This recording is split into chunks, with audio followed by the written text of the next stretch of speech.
Evet, İzmir Dilbilim Çevresi'nin ve 9 Eylül Üniversitesi Dilbilim Bölümünün ortaklaşa düzenlediği Dilbilim Buluşmalarına hoş geldiniz. Bugün 54.sünü düzenliyoruz.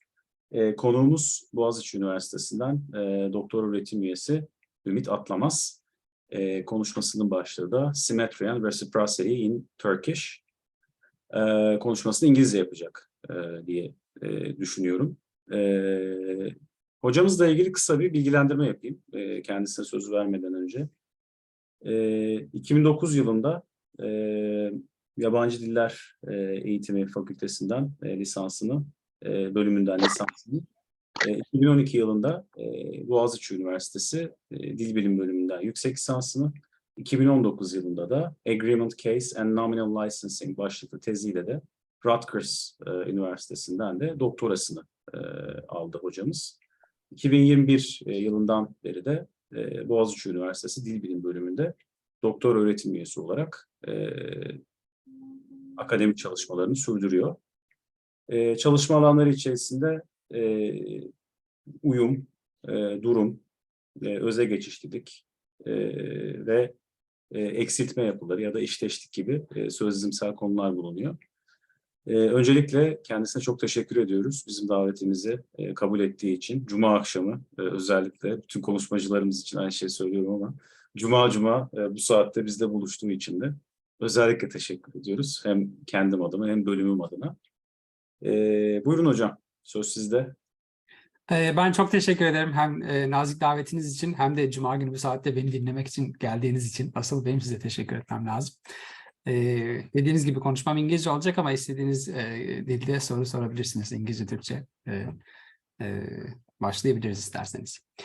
All right, so let's get started.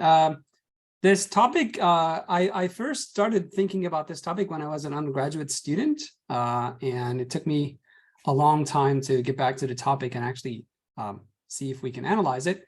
So this work that I will be presenting today is essentially joint work with Balkız Öztürk, and it's work in progress, so go easy on us.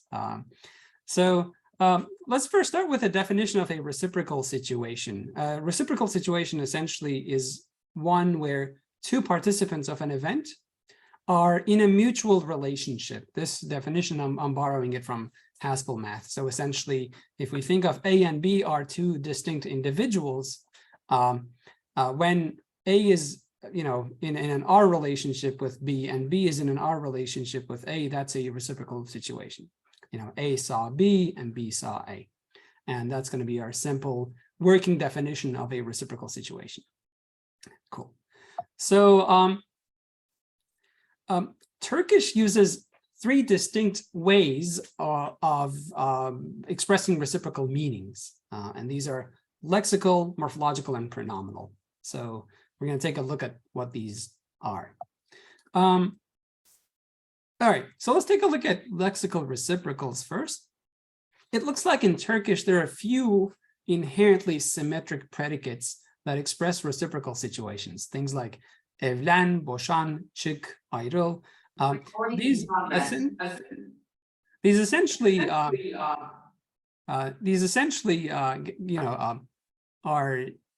give us reciprocal meanings. So, and they can come in two different flavors. They can come in collective constructions or discontinuous constructions. So, Deniz ve İlkay evlendi essentially describes a reciprocal situation where Deniz is married to İlkay and İlkay is married to Deniz. And it's called a collective construction because both of the participants are in the subject position. On the other hand, the discontinuous construction has one of the participants as the subject, and the other one is introduced with this commutative morpheme. So Deniz İlkay ile evlendi. And that's the lexical reciprocals in Turkish. In addition to the few inherently semantic reciprocals, there are like a few seemingly asymmetric predicates, like sarılmak, to hug someone. And those also do come in reciprocal meanings every now and then. So Deniz ve İlkay sarıldı has a reciprocal meaning, but ask me later about these predicates if you're interested, and where the reciprocity comes for them. So the second type of reciprocals in Turkish, which we're going to spend a lot of time today, on is the morphological reciprocals and this ish morpheme. Ish morpheme is very interesting. It combines with a limited number of predicates like up, gar, bak, ara, sev, and a bunch of others to express reciprocity. And again, it comes in collective and discontinuous flavors. So Deniz ve İlkay bakıştı is, Deniz and İlkay looked at each other. And alternatively, we can also say Deniz İlkay'la bakıştı. So that's nice. That's the morphological reciprocal. And then finally, obviously, Turkish has the pronominal reciprocals with the pronoun, the anaphoric pronoun birbiri. And this one is a lot more productive compared to the lexical reciprocals and the ish reciprocals. You can essentially use any transitive verb that has the right thematic roles with birbiri to express a reciprocal meaning in Turkish. Deniz ve İlkay birbirine baktı. So that's fine. Notice that discontinuous constructions are not fine with birbiri. It's odd to say Deniz İlkay'la birbirine baktı. I find it ungrammatical, but if there's anybody who finds it grammatical, maybe they can bring it up later in the question period. Okay, so 3 strategies. What are my goals today? My goals are to present you, or overall me and Balkazanım's goals in this research project was essentially to understand the syntactic, semantic, and morphological properties of pronominal reciprocals and also morphological reciprocals. And we also wanted to get a sense of like what these collective versus discontinuous constructions are and whether one is derived from the other. And so those are our goals. And we essentially have 2 proposals. The first proposal is that in Turkish, there are 2 main sources of reciprocal meanings. The first one is what we're going to call distributivity reciprocity. And this one is going to come from the reciprocal pronoun birbiri. The second source of reciprocal meanings is going to come from symmetry. And that is the ish morpheme. And what is interesting is that you can actually combine the 2 together, and we're going to argue that that gives you the collective constructions with a bit of ellipsis. So that's our first proposal. Our second proposal is that we're going to argue that ish is an underspecified morpheme in Turkish, and it realizes the plural feature on the verb. So its job is essentially, it's a plural morpheme. And there's evidence from other Turkic languages where this actually is really a plural morpheme. Okay, so let's dive into it. Before going into the details of ish, I want to give you a bit of a sense of how the pronominal reciprocals work and what people have proposed earlier.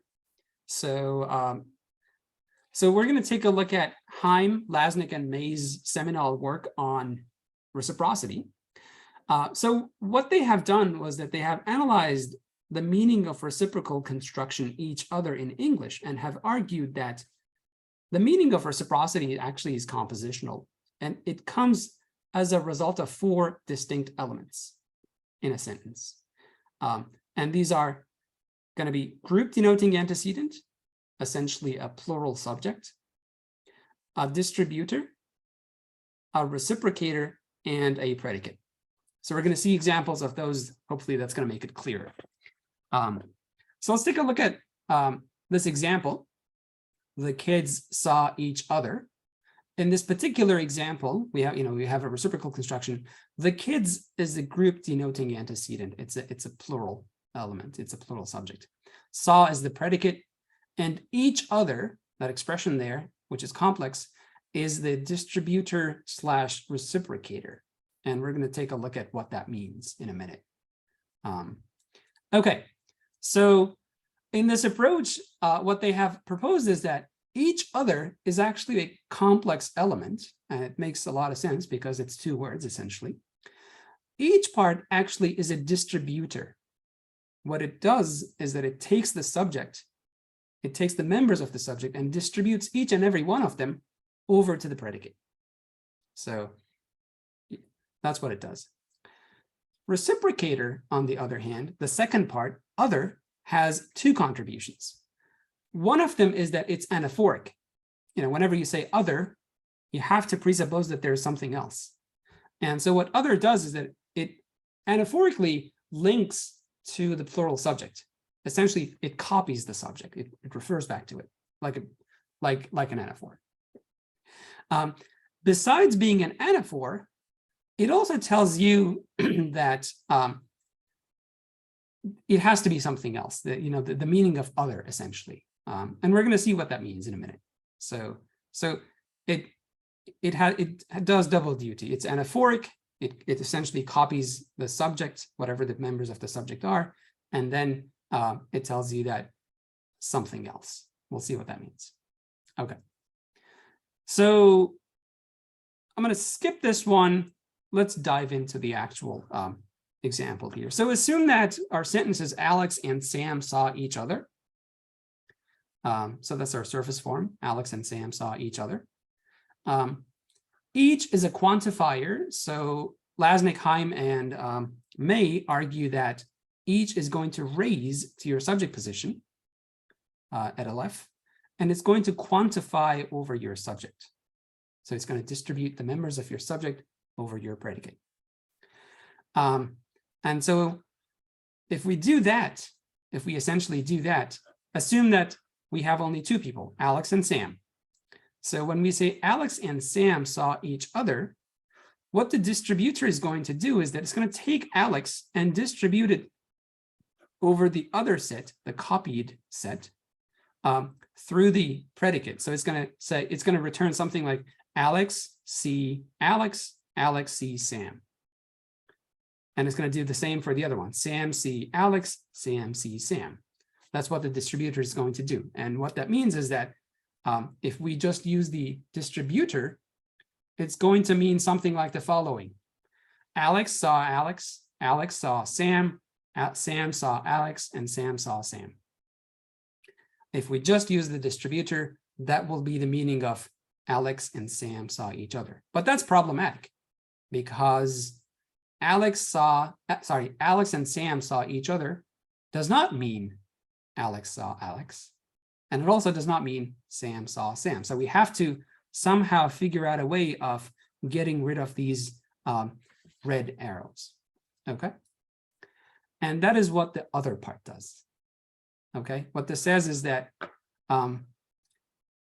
take a Z, right? Take a Z from this set, from this individuals, and then make sure that that Z is not the same thing as the X that you're picking up from that set. Okay.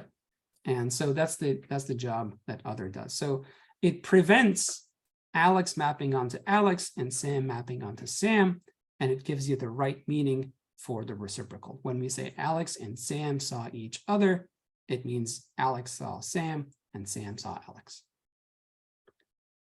Okay, so this is the distributivity reciprocity account of each other, the pronominal reciprocals in English. And we're going to argue that, it essentially creates this structure. And we're going to argue that Turkish is just the same. Okay, we're not adding much here. Birbiri has exactly the same properties. Notice that birbiri is also complex. It consists of bir and biri. For some dialects, it is biri and biri. So some people say biri biri. And we can actually even in certain cases say bir diğeri. Çocuklar bir diğerinden hoşlanmıyor, kind of.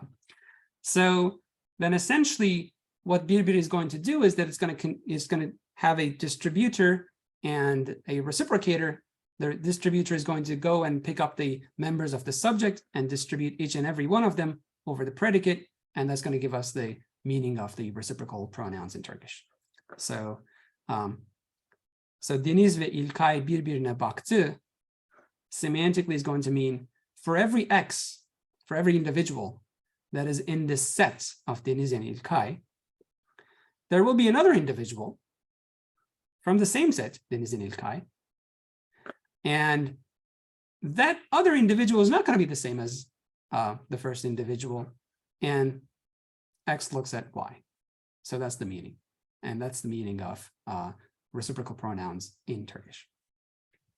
Okay, I hope this was clear, but if it's not, feel free to ask any questions or clarification questions. If not, you can keep it till the end. I'm just going to move forward. Right. Cool. So that was the basic idea about how we get to the meaning of pronominal reciprocals. It's essentially a matter of distributivity. You're distributing your subject over your predicate.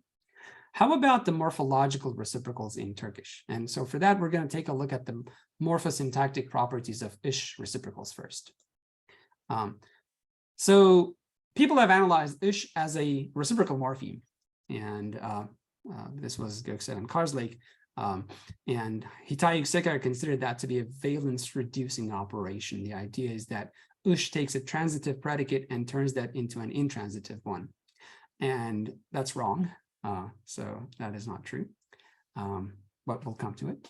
And essentially what it does is that it gives you reciprocal meanings or reciprocal looking meanings. So deniz ve İlkay bakıştı or deniz İlkay'la bakıştı. We've seen those examples. Let's take a look at the properties of ish. First of all, ish reciprocals are limited to a number of predicates. It's not very productive. So we can say things like deniz ve İlkay birbirine baktı, using the pronominal reciprocal. And we can also use the ish reciprocal, deniz ve İlkay bakıştı. So that's fine. But with touch, for example, deniz ve İlkay birbirine dokundu is fine. But deniz ve İlkay dokunuştu is not. I mean, at least in my Turkish, it is not. So if some people are finding it fine, we should talk about it. So that's one of the properties of ish. The second property is that if we take a look at the position of ish morpheme on the verb, we're going to observe that it is always the closest thing to the root. So, for example, we can causativize an ish clause. So ish can precede cause. Ayşe ve çocuk bakıştı. Ayşe çocukları bakıştırdı. That's fine. But cause preceding ish is not. So we can't say Ayşe çocukları baktırıştı. That's bad. Or Ayşe ve çocuk kediye baktırıştı. That's also bad. But notice that the meaning is actually fine. If you try the same expression with birbiri, it's actually fine. Ayşe ve çocuk birbirlerini kediye baktırdı is actually fine. So it looks like ish has to be closer to the root and can't follow the causative morpheme. And the same happens with passives. So, one can say, bundan sonra Ali ile öpüşülmeyecek. Yasak. So that's totally fine. But the opposite order is not. Bundan sonra Ali ile öpülüşmeyecek is terrible. So that's another piece of evidence showing us that ish is very close to the root. Ish interacts with the lexical aspect of verbs, and it is usually prone to semantic drift. Okay, so for example, it never combines with accomplishments. Eğitişmek, biz eğitiştik. I don't know, I can't say that, but maybe some people can. Or Ayşe ve ben yemek yapıştık. I don't know that. I can't say that. It's kind of weird. Birbiri is totally fine with all of these different lexical aspects. Beyond having these weird interactions with lexical aspect, it also has a bunch of semantic drift, right? So sevmek, birbirini sevmek is different from sevişmek, or dövmek is different from dövüşmek, right? So it looks like there's a bit of a semantic drift with ish.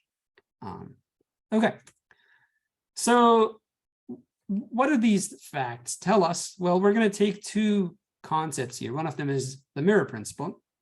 So we're going to take Mark Baker's mirror principle, which tells us that morphological derivations must directly reflect syntactic derivations and vice versa. What that suggests is that if your ish morpheme is closer to your root than your causative morpheme, then probably that's the syntactic structure. That's the syntactic hierarchy. So we're going to take that assumption. And the other assumption comes from the inner domain hypothesis of David Embick and Alec Morantz, where the idea is that a category-free root, essentially root, plus the first category defining head create an inner domain. And that inner domain is actually prone to special interpretations. So if you were getting these weird non-compositional meanings from some morpheme, that is probably because it's very close to the root.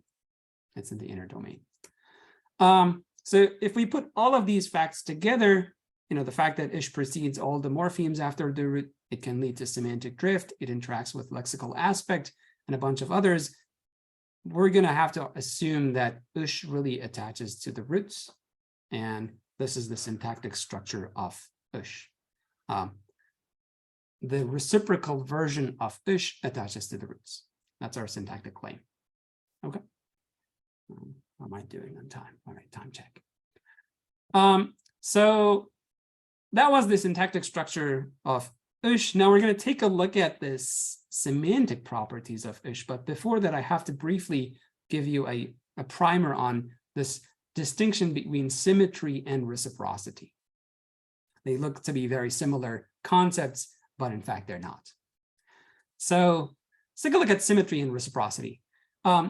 Langdon has defined a bunch of different reciprocal situations. We're not going to be interested in all of them, but I want to talk about two of those to give you a sense of what they are. So there's strong, weak, symmetric, intermediate reciprocity, so on and so forth. So consider a sentence like this one. Çocuklar birbirlerini ittiler. Okay. This sentence could have a strong reciprocal reading, or it could have a weak reciprocal reading. So what's a strong reciprocal reading? In a strong reciprocal reading, remember the distributivity. Assume that you have 4 people. If the meaning is strongly reciprocal, it means that every single individual pushed every other single individual. It's the Cartesian product. So you have this really nice flower looking chart or representation. Weak reciprocity, on the other hand, could be something like this. A pushes B, B pushes D, D pushes C, and C pushes A. And for me, that is okay with this particular reciprocal meaning. Çocuklar birbirini ittiler. Alternatively, it could be something like this, where A pushes B and B pushes A, B pushes D as well, and D pushes C, and C pushes B. I mean, think of like a bunch of kids running out of school and pushing each other, right? So this is reciprocity, and there's different flavors of reciprocity. And notice that in all of these reciprocal meanings, the event is unidirectional, okay? And it doesn't have to be bidirectional. That's reciprocity. Symmetry, on the other hand, is different. It's about the nature of the predicate. A binary relation is going to be symmetric if and only if, for all xy, if rxy holds, ryx must hold. I mean, that's a mouthy way of saying the following. It means if your predicate is reciprocal, you can essentially, if your predicate is symmetric, you can essentially switch your subject with the object and object with the subject, and they would entail each other. Deniz İlkay'la evlendi is going to entail İlkay Deniz'le evlendi, and vice versa. Okay, so evlenmek is symmetric. So to sum this particular piece up, symmetry is about the nature of the predicate, and reciprocity is about the distribution of a plural subject over a predicate. And for now, temporarily, we can sort of like schematically describe a symmetric predicate as a bidirectional arrow between 2 individuals, where an asymmetric one would have only 1. And these bidirectional arrow, or this unidirectional arrow, essentially corresponds to thematic roles. We're going to talk about that in a minute. What is cool and interesting from a theoretical point of view is that you can actually combine the two together. You can combine a reciprocal situation with a symmetric predicate. And so what you would get is that if you just have a weakly reciprocal asymmetric predicate, something like çocuklar birbirini ittiler, you could get a meaning like this, so on and so forth. But if your predicate is symmetric, gençler birbiriyle evlendiler, assume that there's 4 people out there, then anytime you're establishing an arrow between A and B, you have to establish a relation with B and A. Okay, so essentially the arrows are bidirectional in a sense. Okay, so that's all about symmetry versus reciprocity. In the next few minutes, I will try to provide a bunch of arguments to show that what ish contributes is symmetry. Okay, so ish introduces symmetry. There's a bunch of tests in the literature. One of them comes from Beth Levin and Winter. So lexically symmetric predicates, things like evlen or boşan, optionally allow a reciprocal pronoun.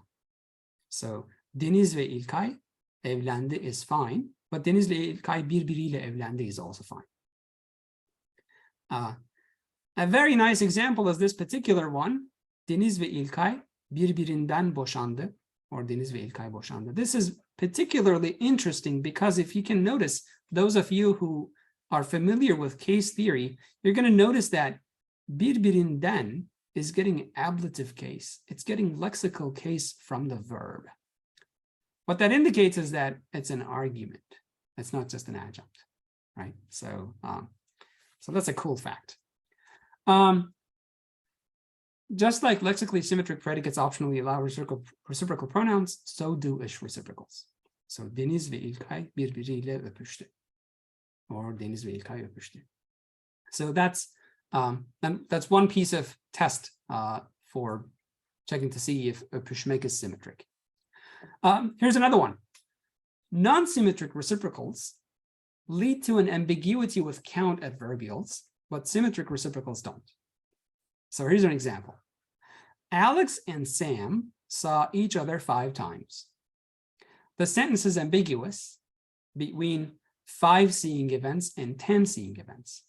So let's unpack that a little bit. It could be that Alex saw Sam 5 times and Sam saw Alex 5 times, but they never actually saw each other at the same time.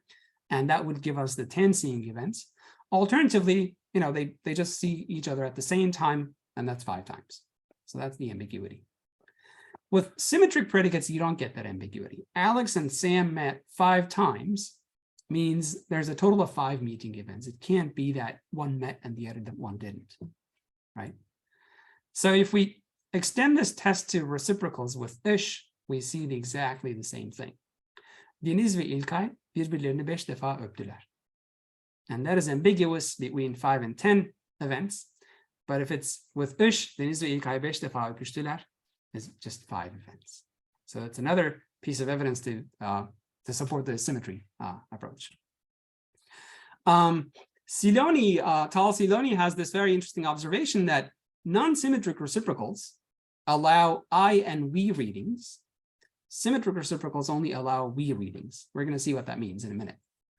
So this actually goes back to Irena Haim's work, actually Haim et al. So consider this sentence. John and Mary told each other that they should leave.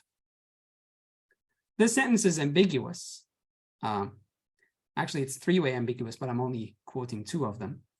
This sentence is ambiguous between an I reading and the we reading. So John and Mary told each other that they should leave could mean John said I should leave and Mary said I should leave, and that's the I reading. Alternatively, it could mean that John and Mary said we should leave, right? So that's the ambiguity. This particular ambiguity is fine with pronominal reciprocals, but not with symmetric reciprocals, right? So here's an example. John and Mary said they kissed. This sentence could mean that John and Mary said we kissed, but it can't mean that John said I kissed Mary and Mary said I kissed John. Okay. We try the same in Turkish. Deniz ve İlkay öpüştüklerini söylediler. This could mean that Deniz and İlkay said we kissed, but it can't mean that Deniz said I kissed İlkay and İlkay said I kissed Deniz. So I reading is not available, we reading is. That's another piece of evidence for symmetry right there. Final one, Alexis Dimitriadis has shown that discontinuous phrases that appear in reciprocals with ile or le or with are only available with symmetric predicates. So Alex and Sam kissed. Alex kissed with Sam. With Sam is the discontinuous phrase. Alex and Sam met. Alex met with Sam. And the same happens in Turkish. So Deniz ve İlkay evlendi. Deniz İlkay'la evlendi.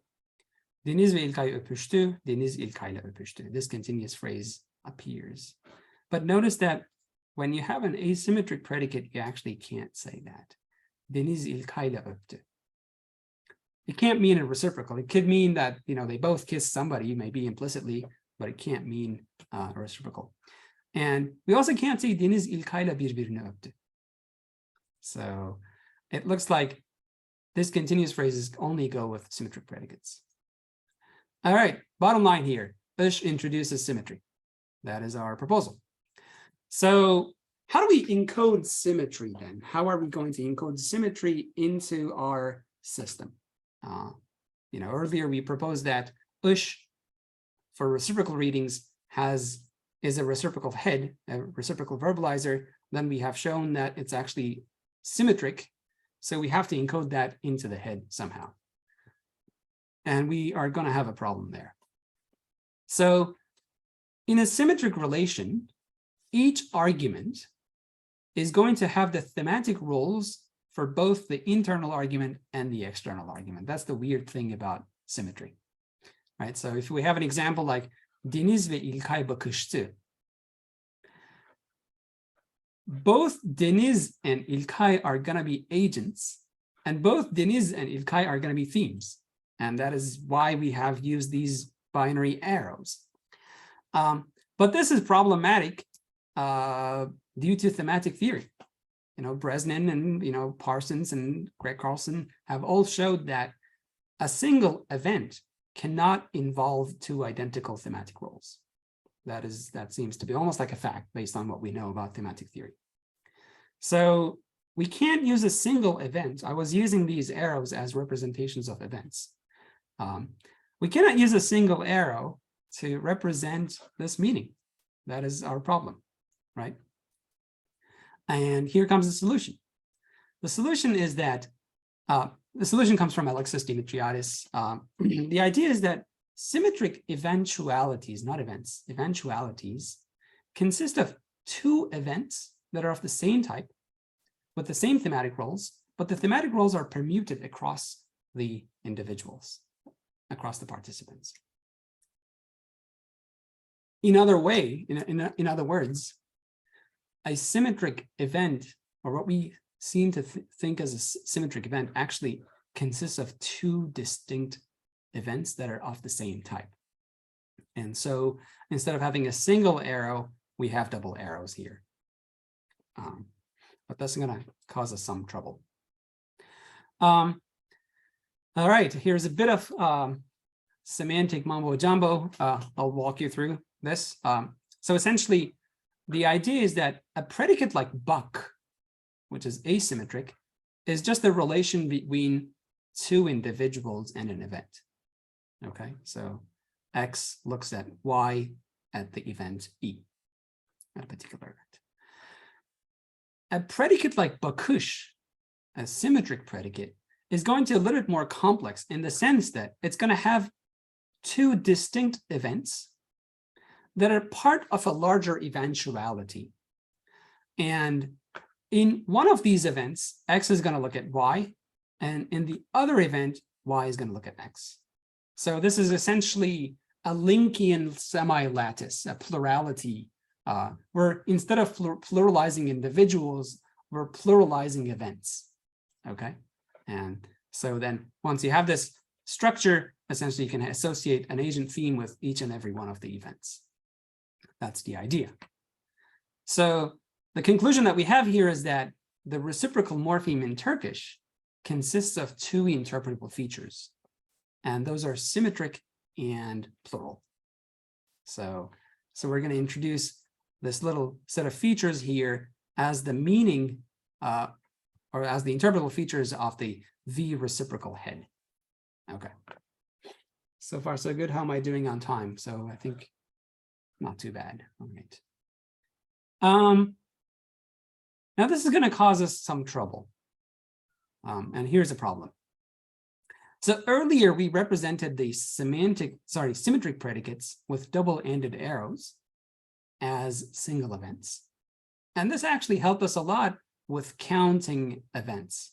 right? Remember we said Deniz ve İlkay birbirlerini 5 defa öptüler is ambiguous between 5 kissing events and 10 kissing events, whereas Deniz ve İlkay 5 defa öpüştüler is not ambiguous. So what people thought was that, when you have an asymmetric predicate, you essentially have 2 events for each reciprocal situation. And if you multiply this by 5, it's going to give you 10 events.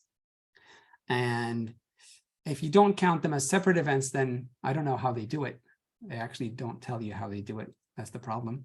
Then you're going to get 5 kissing events. But with the symmetric reciprocals, you never get that. You never get 10 readings. And this was a nice way of using that. But now we actually have split it into 2, quantifying onto 2 distinct events 5 times should give you 10 event readings. And we have to prevent that. That's the problem. So Alexis Dimitriadis has a particular way of thinking about this. He thinks that when you count events, you're actually counting eventualities. So remember, here we have argued that the meaning of symmetric predicates essentially introduces 2 sub-events of a super event. And so his idea is that you actually count the super events rather than the sub-events. So in a sense, these little events are invisible for counting, and we count the larger eventuality. And these in the asymmetric scenario, they count as different or distinct events, and that's why we can count them. That does work for this particular scenario, but it doesn't work for this one, because if each and every one of these things counts as a single eventuality, then you would always count 10 events. There's no way to actually get 5 events. Okay, so that's the problem. So we disagree with Alexis. Instead, we propose something slightly different. We think that when your count adverbials, like 5 times, does not count events. They actually count time variables. They count the number of times an event occurs. And so when a symmetric event occurs, events of the same type are actually associated at the same time. The time there's no time difference. There's only one time variable. Maybe you could play with it a little bit. Maybe you need something better. Maybe you need a little bit of an overlap theory rather than an exactly same theory, but that's the idea. The idea is that in a symmetric event, 2 events are happening at the same time. So there is one time interval or one time variable per symmetric events. Even though the number of events is 2, there's only one time that they associate with. And that's always going to give you 5 kissing events. With asymmetric predicates, it's up to you to determine whether the events are happening at the same time or in different times. Notice that we can actually qualify this. We can say, Deniz ve İlkay birbirlerini 5 defa aynı anda öptüler. And if we put aynı anda, then it has to be 5 times. So it looks like we can play with the temporal variables and quantify them separately or at the same time. Okay, so that's our hypothesis for that. No biggie. All right, so far, I hope to have shown you that ish in Turkish, when it's in its reciprocal meaning, encodes symmetry. And for symmetry, we need at least 2 events that form an eventuality. And essentially, since symmetry requires at least 2 events, that also means that your ish is going to have a plural feature to introduce plurality of events. That was the idea. Next, we're looking at the problem that boggled me down since I was an undergraduate, and that is the nature of ish as a pluractional morpheme. So some of you might have noticed that ish in Turkish is ambiguous between a reciprocal morpheme and a pluractional morpheme. So kuşlar uçuştu has nothing to do with reciprocity. It's a bunch of birds flying all over the place. Or çocuklar koşuştu has the same meaning, right? So it's like a bunch of kids running all around the place. This is essentially pluractionality. The idea is that what you have is a pluralized action, a plurality of events. So we're going to argue that the pluractionality in Turkish essentially is built with a distinct little v head that has only a plural feature on top of it. So that gives us the structure of plural or pluractional verbs. So to sort of like wrap up until this point, we have this ush morpheme, which is underspecified. It seems to be appearing when the verb is reciprocal, but it also appears when the verb is pluractional. And so what we're going to argue is that that is because the morpheme ush itself is underspecified. It only realizes the plural feature, right? And the subset principle handles the rest. The subset principle tells you that if you have a morpheme that has the features, the subset of features of a terminal node, you can insert it there. So ush only has a plural feature. This verb here has a plural feature, so you can insert it here. But you can also insert it here because the vocabulary item here is a subset of the features that you see at the terminal, so that's fine. So at the end of the day, ush is a plural morpheme, believe it or not. And in fact, in Kazakh, it is used as a plural agreement morpheme, which is very interesting. Okay, so this makes an interesting prediction. If we assume that in Turkish we have two distinct heads, one of them is a reciprocal head and the other one is a pluractional head, we can easily actually rule out reciprocal head with the intransitives, because for reciprocity, you need two arguments and you need two thematic roles. So you can rule out V reciprocal not occurring with intransitives, that's fine. But there's no way to rule out V plural, the pluractional head, from the transitives. So if you have a pluractionality morpheme, you should be able to add it on top of your transitive verbs as well. Why not? And earlier I thought that it actually didn't exist, but now I think that it actually does. And here's the example. Going back to our original example, or something like it. I found this on the web. Sorry. That was Siri. Çocuklar itiştiler. Okay. For me, the sentence is ambiguous between a pluractional reading and a symmetric reciprocal reading. Imagine the following scenarios again. If in a scenario, there's a bunch of kids, A pushes B and B pushes D and B pushes A, it's like a mumbo jumbo of kids pushing one another, I can easily say çocuklar itiştiler. What that means is that there was a bunch of pushing events. Kids got involved in a bunch of pushing events without requiring symmetry. This is the plural morpheme getting realized. This is the V plural.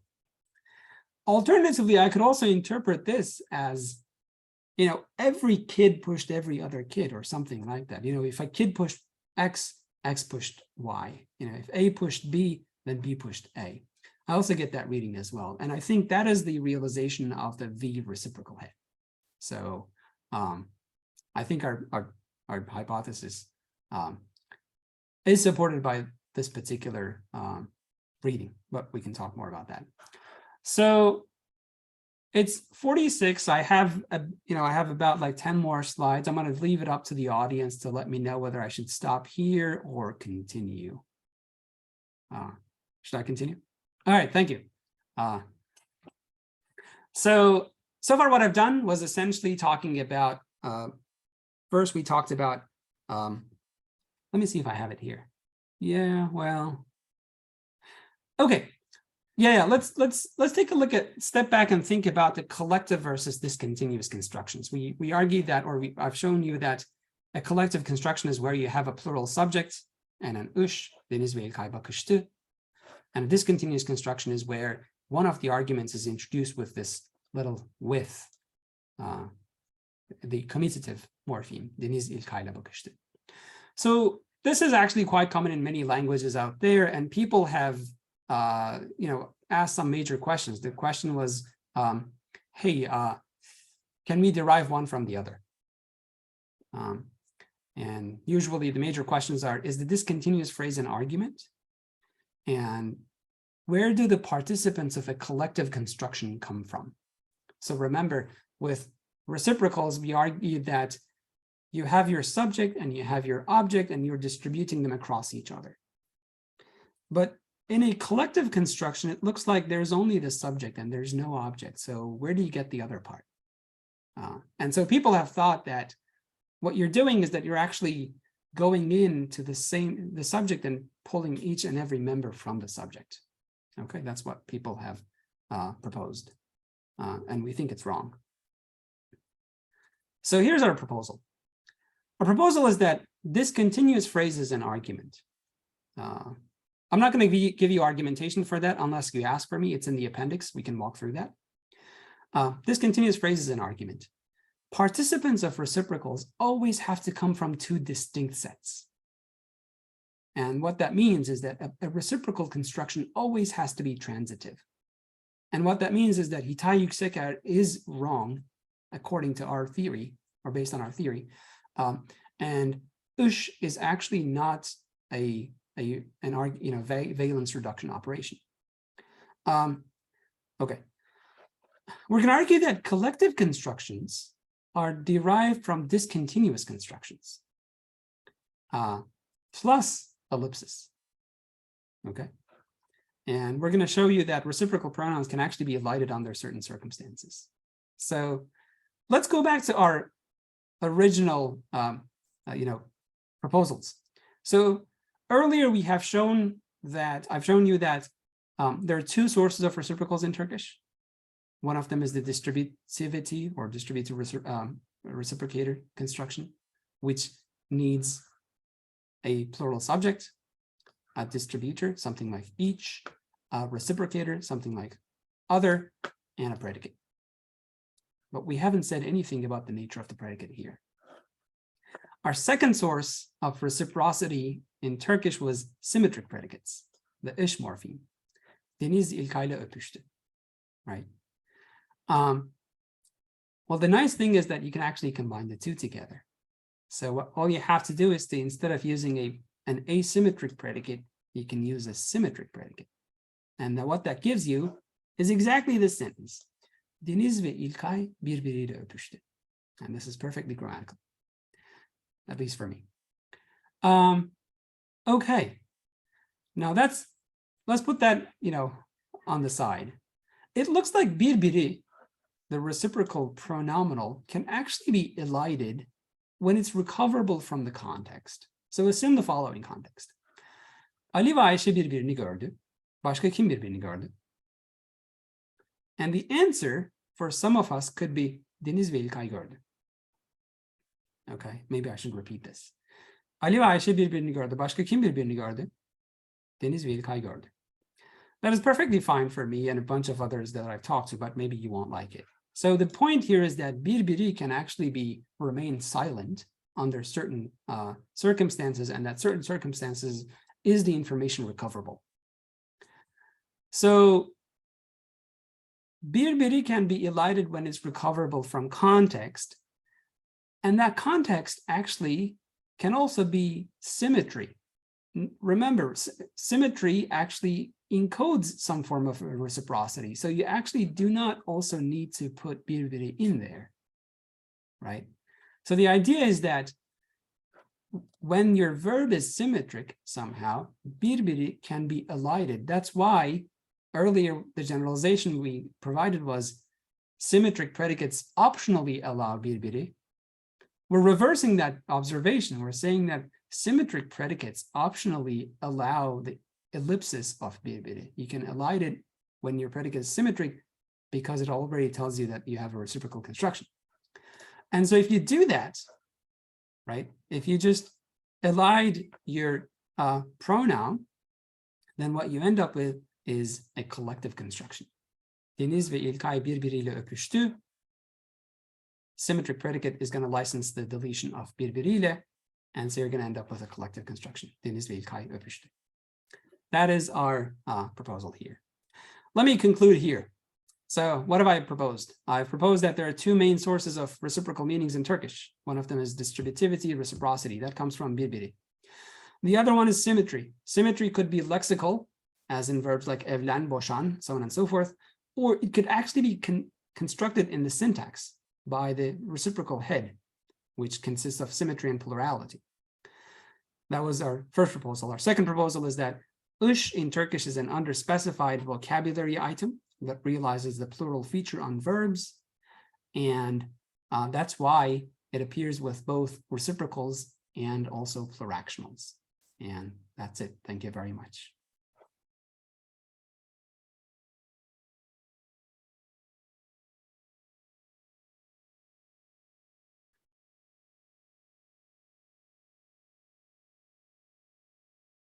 Mikrofonu açamadım bir türlü hocam. Basıyorum. Kusura bakmayın. Evet, çok teşekkür ederim. Çok güzel bir sunumdu bu arada. Çokça da not aldım. Şimdi ufak bir şey yapacağız. Soru cevap seansı yapacağız. Ben dinleyicilerimizden kaldırma butonunu kullanarak sorularını iletmelerini rica ediyorum. İsteyen tabii ki panele mesaj olarak da yazabilir. Dinleyicilerimiz sorularını düşünürken ben de buraya aldığım notları en azından sizle paylaşayım istedim. Birincisi şu, bu tür çalışmalardan şunu anlıyoruz biz. Matematik ve mantık çok önemli. Dil bilimi yapmadan önce mutlaka oturup okumak gerekiyor. Değil mi hocam? Evet. İşte kümedir, bağıntıdır, fonksiyondur, lambda kalkülüstür. Bunlar kesinlikle öğrenilmesi gereken şeyler. Bu tür böyle formal çalışmalar yapmadan önce. Bu birinci söylemek istediğim şeydi. Bunu neden söylüyorum? Burada çokça öğrencimiz de oluyor. Hep söylediğim şeydir. Yani bir hani dil bilim bölümüne başlamadan önce şöyle lise matematik mantık kitaplarını bir baştan karıştırmak gerekiyor. Her şeyden evvel. İkinci nokta da şu, sayfa 8'de bir data söylemiştiniz ya, bazılarına iyi gelebilir, hani Evet. iyi gelebilir gibi. Ya o data evet biraz mesela bana geliyor, iyi geliyor ama orada başka bir etki olabilir diye düşündüm. Tamam. Orada şeyi değiştirdiğimde, agreement'ı değiştirip mesela ölçülü de değiştirdiğimde otomatik olarak bozuluyor data. Yani Deniz ve İlkay neydi data? Deniz İlkay'la birbirlerini öptü gibi bir dataydı sanırım. Yanlış mı? Burada ekranda Deniz İlkay'la birbirine baktı. Hocam onu bir bir saniye. Evet. Tamam. Deniz İlkay'la birbirine baktı. Bana çok kötü gelmiyor bu arada bu data. Anladım. Söyleyeyim. Ama şöyle yaptığımda çok kötü geliyor. Mesela dediğim gibi agreement'ı değiştirip öncülü değiştirdiğimde işte Deniz benle birbirimize baktık. Mesela çok kötü bu, değil mi? Evet. Burada yani benzer bir durum. Bu sefer en azından şeyi anlıyorum. Discontinuous construction'da bana dil bilgisi gelen başka bir şey olması lazım. Etmen olması lazım. Evet. Çünkü eğer bu kötüyse, yani bu iyiyse bana göre Deniz benle birbirimize baktıkın da çok iyi olması lazım ama kötü. Evet. Belki hani böyle bir değişiklik yapabilirsiniz datada diye yaptım. Bir katkı sağlamak istedim. Bunun aynısını tabii sayfa 46'da da yapmıştınız, ele almıştınız. Bir de bu ışın plural morfem olmasıyla ilgili Kazakça'da dediniz değil mi? Kazakça'da. Kazakça'da ve Özbekçe'de bildiğim kadarıyla ış plural agreement morfem. Yani iki tane agreement morfem var bu dillerde. Birisi bildiğimiz lar, diğeri de ış yani. Bazen de assistive olarak çıkıyor. Yani mesela ben işte Burak'a evi temizleştim ya da temizleştim demek işte onun temizlemesine yardım ettik gibi bir anlam da çıkarabilir. Beraber yaptık gibi bir şey. Evet, collectivity var. Doğru. Aslında bu tür morfosintaktik çalışmalarda biz bunu hiç yapmıyoruz ama biraz böyle bakmak lazım. Diakronikle bakmak gerekiyor. Yani böyle şöyle bir tarihine, metni, değil mi? Böyle tarihsel metinler falan bulup biraz böyle diakronik olarak inceleyip hakikaten de bir örtüşme olabilir çünkü şeyin döneminde, dillerin en azından birlikte konuşulduğu dönemde ve muhtemelen de nedeni odur. Evet, yani buradaki yani bizim yıllardır anlamadığımız şey, en azından benim dediğim gibi lisans döneminde karşılaştım ilk defa ben bu datayla ve bir türlü çıkamamıştık işin içerisinden. Ta ki reciprocal'ı primary değil de plural'ı primary alana kadar ve reciprocity'nin anlamının içerisindeki plural events'i düşünene kadar ya da plurality of events açısından düşünene kadar diachronic data belki bize bunun kırıntılarını gösterebilir. Yani yine senkronik analiz yapmamız gerekir. Çünkü Tabii kesinlikle ama biz yapmadığımız için söylüyorum genelde zaten. Evet. Aslında çok güzel ekmek var orada. Yani biraz böyle bakmak lazım arada. Ama tabii çok böyle kaptırınca da bu sefer yöntemden feragat etmiş oluyoruz. O olmaz yani bu iş. Sadece en azından sağlamasını yapmak için belki bakın. Evet, fikir vermesi açısından önemli bence de. Bir de bu şeyle ilgili reciprocal ışın simetrik olduğuyla ilgili ya da asimetrik olduğuyla ilgili vermiş olduğunuz veriler bayağı ikna edici. Yani güzel, güçlü şeyler bulmuşsunuz, argümanlar bulmuşsunuz orada. Bir de DM'le yapılan ve beni gerçekten böyle yapan, ilgimi çeken ilk çalışma oldu diyebilirim. Hakikaten DM'e hiç ısınamamıştım. Ama oldu gerçekten böyle yani beni bir içine çekti yani bu çalışma. Onun için de yani nanosyntax'la da yapılabilir muhtemelen. Ama birbirini zaten onlar değil mi böyle? Evet. Evet. Bir de discontinuous phrase'lerin argument olup olmadığı ile ilgili appendix'te bakabiliriz demiştik ama çok da önemli değil. Zaten tümceden o tür şeyleri çıkarttığımızda otomatik olarak bozuluyor tümceler. Yani A'da oldu blue context düşündüğümüzde işte Ali Bakışlı tümcesi tuhaf bir tümce yani. İşte buradaki o örnek yani evet. Deniz öpüştü. Yani there's an implied argument there. Bir şeyi bu. Bir diğeri işte bu reciprocal pronounlar öpüşmek gibi reciprocal bir şeyde mümkünken non-reciprocal bir şeyde ya da pluractional bir şeyde mümkün değil. İşte Deniz ve İlkay birbiriyle koştu. Birbirine doğru anlamına gelmiyor. Ya da işte Deniz ve İlkay birbiriyle koşuştu. Doesn't work. Bir de birlikte, collectivity. Deniz alışverişi İlkay'la birlikte yaptı diyebiliriz. İlkay'la buradaki adjunct. Yani Deniz alışveriş yaptı. Evet. Deniz alışverişi yaptı. İlkay'la buradaki adjunct. Adjunct'lar collectivity yani birlikteyle modify edilebiliyor. Ama argument edilemiyor. Deniz İlkay'la birlikte bakıştı olmuyor. Sadece işte belki Deniz İlkay'la birlikte Ahmet'le bakıştı gibi bir şey belki olabilir yani. Son bir sorum daha var. Çok da meşgul etmeyeyim artık yani. Çok da böyle sayfalarca yazmışım buraya ama. Yani sunumda yanıtı var mıydı? Kaçırmış da olabilirim gözden ama bu tabii yani sizin çalışmanızla da çok ilgili de olmayabilir soracağım soru. Bu sayfa 26'da bir vardı, bir tablo vardı. Orada Işın seçmiş olduğu eylemler ilgili değil mi? Ya onun arkasında yatan bir var mı? Bir genelleme var mı? Yani Işın bunları seçer. Yani şöyle size bir tane makale önereyim. Greg P. ile Esther Kovac daha henüz basılmadı ama kendi web sitelerine koydular. Onlar da ışın plural özelliklerine bakıyorlar ve biraz daha şeyin içerisine giriyorlar. Bizden daha çok bu şeyin detaylarına giriyorlar. Aksiyonzart'ın. Henüz tam genelleme var mı bilmiyorum ama çok ilginç şeyler var. Mesela biz de azıcık bahsediyoruz bir makalede. Oluşmak diye bir şey var. Evet. Olmakla oluşmak arasında bir fark var. Olmak change of state iken oluşmak bunu prosese dönüştürüyor.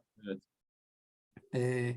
Oradaki bizim düşüncemiz orada bir pluractionality var. O pluractionality plural oluştuktan sonra plural'ı bir şeyle bağlamanız lazım.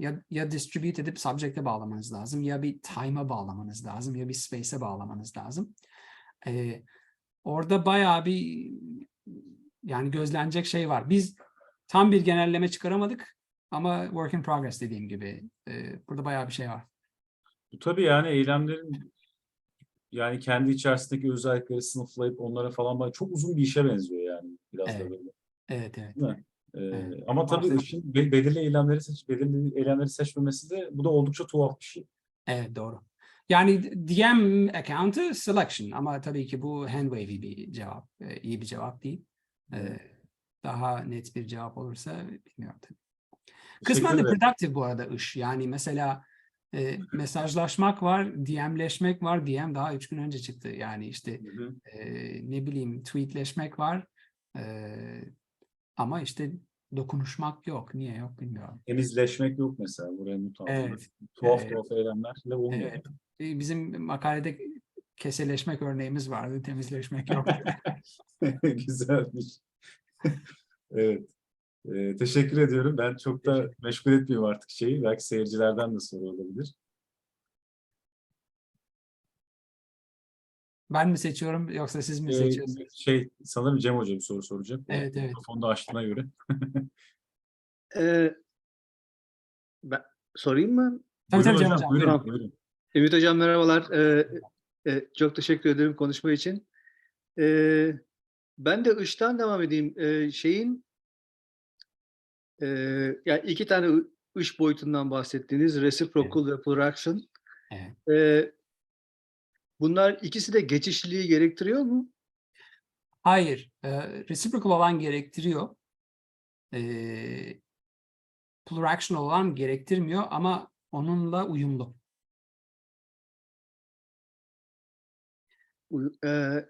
Yani reciprocal olan da simetri özelliği var ve simetri iki farklı argüman üzerinden tanımlanıyor. Yani iki farklı argümanın aynı event çerçevesindeki permütasyonu. Bunun için transitivity'ye ihtiyacımız var. Hı hı. Ama pluractional'da intransitif bir fiil de çoğullaştırabiliriz. İşte koşuşmak gibi. Ama transitif olan bir şeyi de teorik olarak pluractional yapabiliriz. İşte itişmek gibi diye düşündük biz onu. Yani çocuklar itişiyorlar ama benim ittiğim kişi beni geri itmiyor gibi düşündük. Evet. Ben de şeyi düşünüyordum. Varmak. Yani hepimiz vardık da diyebiliyoruz. Evet, Hepimiz varıştık da o kadar kötü değil benim için. anladım. Biraz zor ama kötü değil. Anladım. Ama Ne demek peki sizin için varışmak? Yani we pluraction all yani arrived there mi yoksa herkes we all... yani bir yerlere yani birbirlerine varmamışlar. Herkes gideceği yere gitmiş şeklinde. Evet, tamam. Evet, ve zaten mesela bir telik bir eleman ekleyince ne bileyim hepimiz vardık hedefimize diyebiliyorum. Evet. Hepimiz vardık hedeflerimize de diyebiliyorum. Ama hepimiz varıştık hedefimize biraz zor. Ben size başka bir örnek vereyim. Bilmiyorum ne düşüneceksiniz. Mesela çocuklar koşuştu diyebiliyoruz. Hı hı. Çocuk koşuştu diyemiyoruz. Ya da o kadar Evet. iyi değil. Ama çocuk oradan oraya koşuşup durdu diyebiliyoruz. Bu telisite efektidir. Nedir sizce?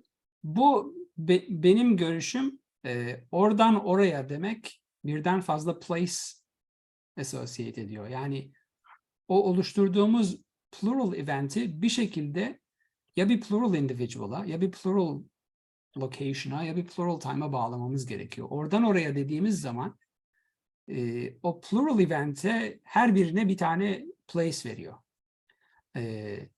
Öyle düşünüyorum. Ve sizin bu varıştık örneğinizi de biraz öyle yorumladım. Yani varıştık dediğinizde eğer bir interpretation force edersem birden fazla yere her birimiz vardık gibi bir şey anlıyorum. Ben de okuma çok yok mesela. Ben herkes gideceği yere var diye anladım. Evet. Tamam işte yani herkes gittiği yere yani kişi sayısı kadar gidilen yer var. Evet. Evet, Ben tamam. de. Benimki de öyle. Evet. Evet. Ee, Multiple time bir de bir path predicate olması da gerekiyor sanki böyle path predicate'e dönüşüyor gibi. Mümkün evet. Evet.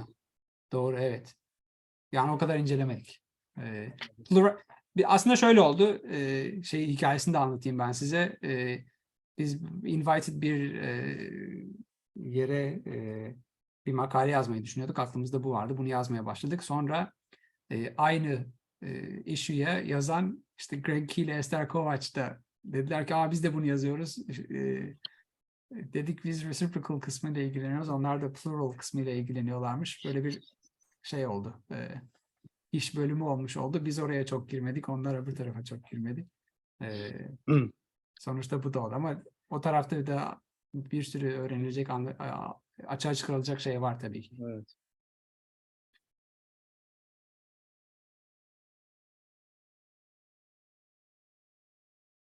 Teşekkür ederim. Ben teşekkür ederim. Ben yine mikrofonu açamadım. Şimdi açtım. Heh. Evet, Umut Gülsün'ün bir sorusu var. Buyurun.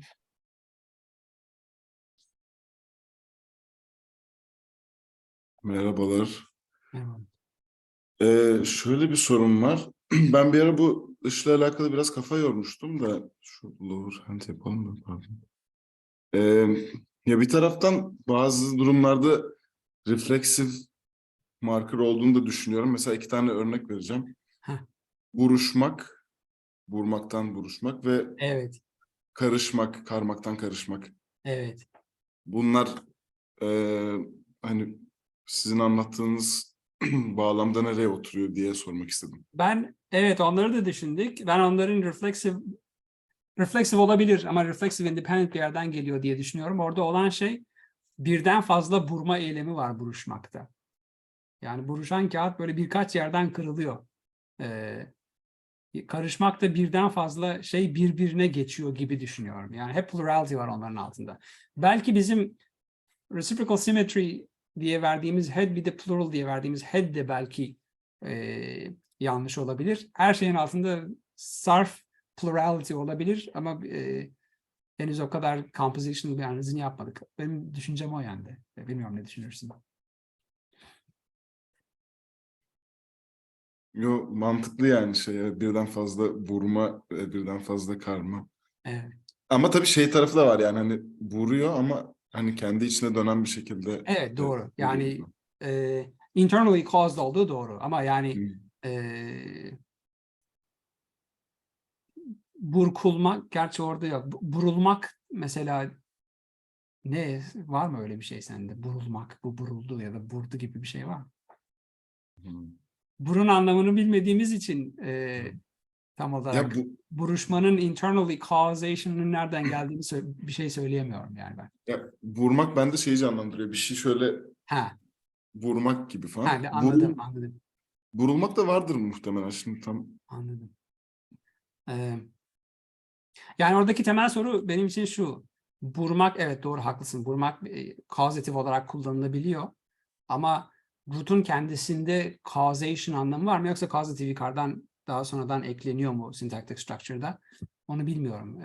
Onun için de buruşmakta neden bir de bir reflexive ya da internally caused bir şey ortaya çıkıyor bilmiyorum açıkçası.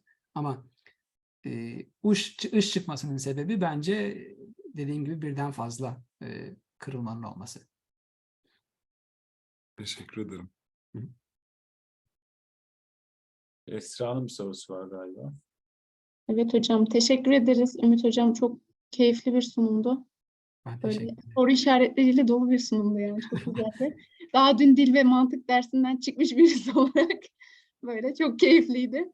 Hocam ben birbiri ve bir diğerinin Evet. alternatif olarak kullanılabileceğini söylediniz ya. Orada Deniz ve İlkay birbirine baktı tümcesinde ben bir diğerini koyduğum zaman bende ışık yanmıyor. Yani Evet. Deniz ve İlkay birbiriyle baktı buna yani çok böyle minimal pair gibi gelmedi. Yani, Evet doğru aynı değiller. Aynı değiller haklısın. Pardon. yani bunun örtüştüğü bir eylem var mı kullanılabilen? Yani bir diğeriyle bende oturmadı. Çok havada kaldı orada. Evet. Çocuklar bir diğerine çikolata ikram ediyorlar gibi bir şey.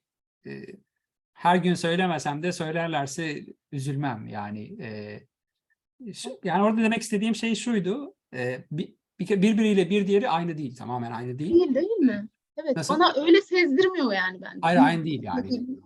Tamam. Aynı değil ama bir diğerinin de bir reciprocity anlamı var. Onu İngilizce'deki each other'a biraz daha benzediğini bir şekilde ifade etmek için söyledim. One another'a benziyor olamaz mı?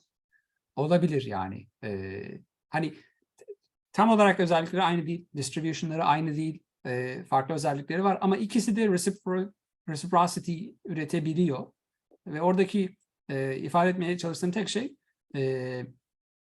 Türkçedeki pronominal reciprocal'ların da bir distributor ve reciprocator'dan oluştuğunu söylemek. Ama bütün özellikleri aynı değil. Daha belli ki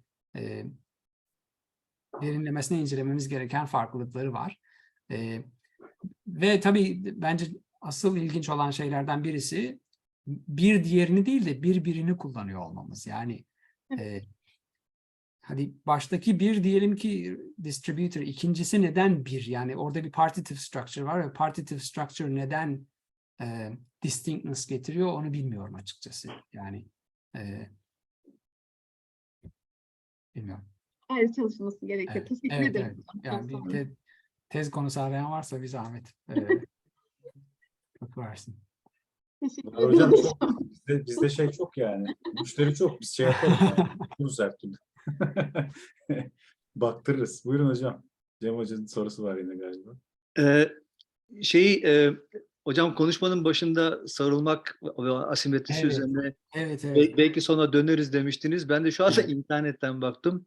Ha. Sarıştık aşıklar gibi diye bir örnek buldum. Evet. Bu size puller action gibi mi geliyor? Bana puller action gibi geldi. Tek bir event yok. Bilmiyorum. Şeyi kurmamız lazım yani. Şarkı sözüymüş. Sarıştık aşıklar gibi şey. Evet, evet. Ona benzer başka şeyler de bulmuştuk. Yani hem ış hem ıl'la olan bazı fiiller var. Tam çözemedik onların sırrını. İlk okuduğumda bana puller action gibi geldi. Aynı Evet. sarılma değil, sarma değil yani. Gibi. Anladım. Olabilir. Olabilir. Böyle birkaç kimya terimi bulduk. İlginç. Şimdi aklıma gelmiyor. İşte birisini ış olan işte kimya terimi, ıl olan günlük hayatta kullandığımız şeyler. Onu hatırlamıyorum. Ama sarılmayı söyleyeyim. İngilizce'deki hug da öyle. İşte İngilizce'deki hug üzerinden böyle bir sürü karmaşık teoriler üretmeye çalışıyorlar. İşte bir yerde simetri giriyor, bir yerde girmiyor vesaire. Bence sarılmak ve hug gibi şeyler simply ambiguous. Yani çok derin bir şey söylemeyecektim. İki tane farklı anlamı olan, yani bir simetrik bir de non-simetrik sarılmak var. O kadar bence. Evet. Teşekkür ederim. Başka soru yok galiba. El kaldıran da yok. Yoksa burada bitirebiliriz aslında konuşmayı da. Saat 7'de çeyrek geçiyor. Yavaş yavaş yemek de yiyelim. Haberleri de bir izleyelim, değil mi? Teşekkür ederiz hocam. Çok güzel bir konuşmaydı. Davetimizi kabul ettiğiniz için. Bu saatte bizi kırmayıp bu güzel konuşmayı bizle paylaştığınız için. Tekrar çok teşekkür ediyoruz. Hem İzmir Dilbilim Çevresi hem de Dilbilim Bölümü adına, Boğaziçi Üniversitesi Dilbilim Bölümü adına. Haftaya 55.sini gerçekleştireceğiz. Sema Acar'ın konuşması var. Konuşmasının başlığını tabii ki buraya yazmamışım yine. Ama sosyal medyadan İzmir Dilbilim Çevresi hem Twitter'dan hem de Instagram'dan takip edebilirsiniz. İzmir Dilbilim Çevresi yazdığınızda karşınıza çıkan sayfayı, o sayfadan bizim duyurularımızı, konuşmalarımızı ve toplantılarımızı, hatta bütün etkinliklerimizi görmeniz mümkün. O zaman haftaya yine aynı yerde, aynı saatte, aynı background'la buluşmak dileğiyle. Hepinize iyi akşamlar diliyorum. Görüşmek üzere. İyi akşamlar. Ben çok Teşekkür teşekkür ederim. ederiz Ümit Hocam. Teşekkür ederim. Haftaya Sağ olun. gelişimsel disleksiyi dinleyeceğiz Sema Acar Hoca'dan. Ben hatırlatmış olayım.